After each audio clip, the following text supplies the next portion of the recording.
As we get closer to cruising resuming this July, the cruise stories are just coming and coming more and more every day. Cruise lines are scrambling to get ready. So there's constant cruise news, constant things changing. We're going to keep you up to date and start talking about them right after this.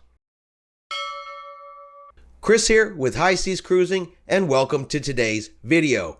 We've got a few stories to cover today, so we're going to go ahead and jump right on in, and we're going to start with Royal Caribbean. So now that the Alaskan Tourism Recovery Act has passed through both the Senate and the House of Representatives, cruise lines have begun stating which ships they were going to send to Alaska. They have opened up bookings and started giving the dates, and Royal Caribbean has now joined it. Did a video listing the Carnival Corporation ships that were going to be going up there from Carnival Cruise Line, Princess Cruise Line, and Holland America. And today Royal Caribbean has announced that they're going to send up the Serenade and the Ovation of the Seas for this summer. The Serenade will begin its sailings this July, with the Ovation of the Seas to follow along in August. Now, for these cruises, anybody over the age of 16 will have to be fully vaccinated in July. Anybody over the age of 12 will have to be fully vaccinated after August the 1st. Anybody who is underage will still have to take the COVID-19 test prior to boarding the ship. And any further health and safety protocols that will be involved from Royal Caribbean on their Alaska cruises will probably be announced here in the coming weeks. The Celebrity Cruise Lines is also going to be sending a ship up there.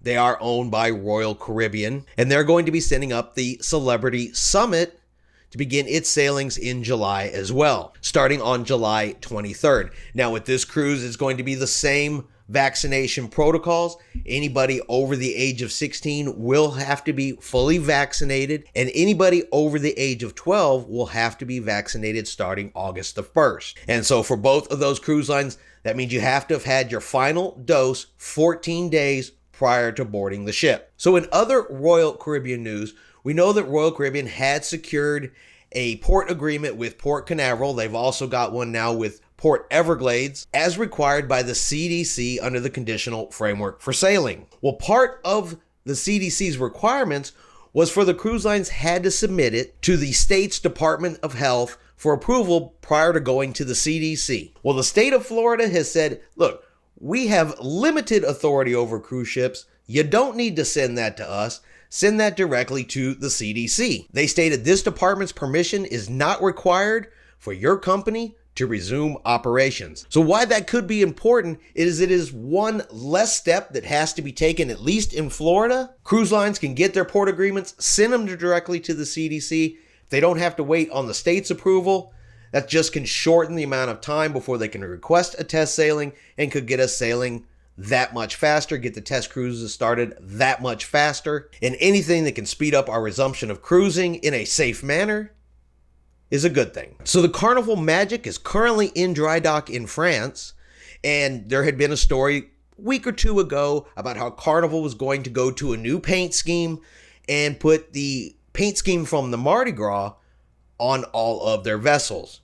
Well, the Carnival Magic has received that paint scheme. Put a picture of it up here for you guys to take a quick look at. And that is what all of the Carnival ships are going to eventually look like as they go into dry dock and receive their new colors. So now let's talk about Canada, specifically cruise ships in Canada, because I kind of find this story a little bit funny and a little bit ironic, because I'm not sure what Canada thought was going to happen. So with the Alaskan Tourism Recovery Act passing, cruise ships leaving from Seattle can go directly to Alaska and not have to stop in Canada. And suddenly Canada's like, whoa, wait a minute, what's happening here? And this has Canadian officials concerned. And one of Canada's biggest concerns is that this law could become permanent.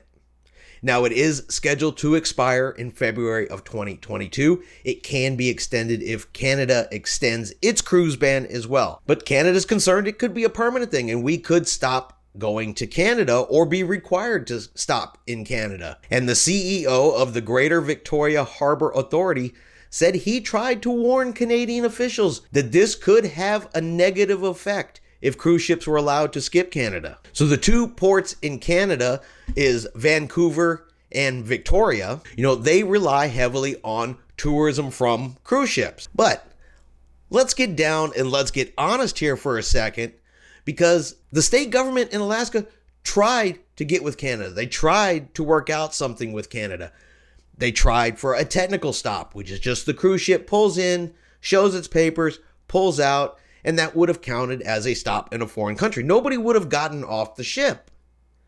But Canada said no. They didn't even want cruise ships in their waters. So if we went to them and tried to work something out with them, they said no. And I understand they're dealing with COVID in the way they feel they need to deal with it. Their vaccine rollout rate has not been near as good as ours, and they're currently in different states of lockdown all across their country. But again, what did they think was going to happen? If you tell us no, you don't think we're going to find a way around? Alaska is part of the United States. The people in Alaska need the tourism money. They need the cruise ships to return. These are our citizens. What did Alaska think we were going to do? Just ignore them? Just be like, oh, if it bothers you, Canada, we won't do it.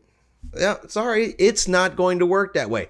Nothing against Canadians from the north. Personally, on an Alaska cruise, I would love to stop in Victoria and see it. I haven't been there. I'd love to see it, but not at the expense of the people in Alaska. So sorry, Canada. You probably should have worked with the United States when you had the opportunity to do so. So for now, we're going to go around you. Now, I don't think that law is going to be permanent, but never say never, and we'll see what happens.